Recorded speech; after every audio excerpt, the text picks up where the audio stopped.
Hello students, good evening to all of you. So here I am going to solve a problem that was asked in J 2019 main exam. Here a particle is moving along a circular path with constant speed of 10 meter per second and what is the magnitude of change in velocity? Change in velocity को हम generally represent करते हैं delta we के साथ. सो हमें delta we का जो है मैग्नीट्यूड पूछा जा रहा है. चेंज इन वेलोसिटी का मैग्नीट्यूड पूछा जा रहा है when particle moves through an angle of 60 degree around the centre of a circle. So हमारे पास स्टूडेंट्स एक पार्टिकल है, लेट सपोज वो एक सर्कल में मूव कर रहा है एंड यहाँ पर let suppose particle, this is the initial position and this is the other position there. Let's suppose this point is q. So particle describes an angle of 60 degrees there. और उसकी velocity में जो change आया है उसका magnitude हमसे पूछा जा रहा है और ये यूनिफॉर्म स्पीड के साथ है जिसका वैल्यू है 10 मीटर पर सेकेंड यहाँ पर, और ये 60 डिग्री इसने डिस्क्राइब किया है. सो इस 60 डिग्री डिस्क्राइब में what is the change in velocity magnitude.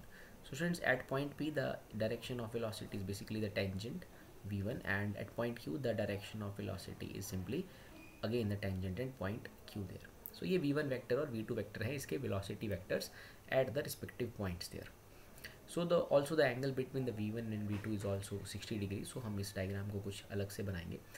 Like this is our v1 velocity vector and which is at point p, and after 60 degree the velocity vector is v2. So the angle between the v1 and v2 is also 60 degrees. Let's suppose this is that v2 vector and angle between the both is 60 degrees and this is basically the change in velocity जिसे हम delta v से represent करते हैं. So simply we can use the triangle law and we can get the expression as we all know that delta v is basically v2 vector minus v1 vector. तो हमें इसी delta v का students magnitude, delta v का जो magnitude है वो find out करना है यहाँ पर. So we know that delta v is v2 vector minus v1 vector, or we can simply write the delta v vector as v2 vector plus minus v2 vector. So we need the direction of this v1 vector. We need the direction of this v1 vector.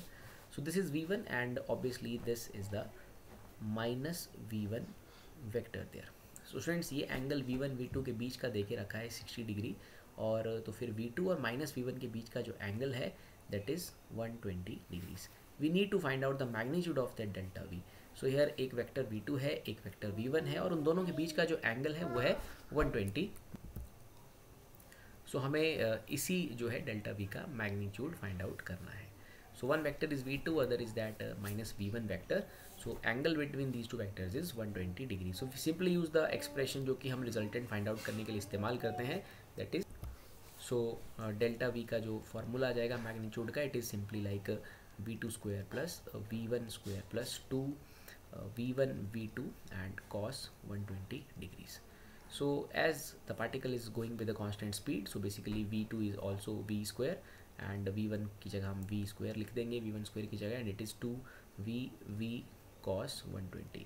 Students, ये जो हम v1 v2 को जो v लिख रहे हैं, it is because like this is with the constant speed, so both having the same magnitude v, only जो difference है वो उनकी डायरेक्शन है. लाइक पॉइंट p पे this was the direction and point q पे this was the direction.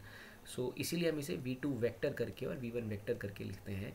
Otherwise the magnitude is same there because this is a motion with a constant speed. This is a uniform circular motion.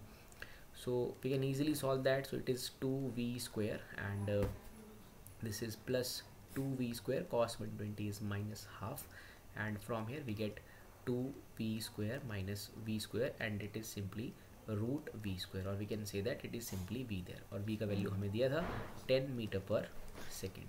सो इस तरह से we can get the answer. So 10 metre per second यानी कि option B जो है इस question का exact answer है. 10 metre per second is the change in the magnitude of change in velocity. Thank you very much.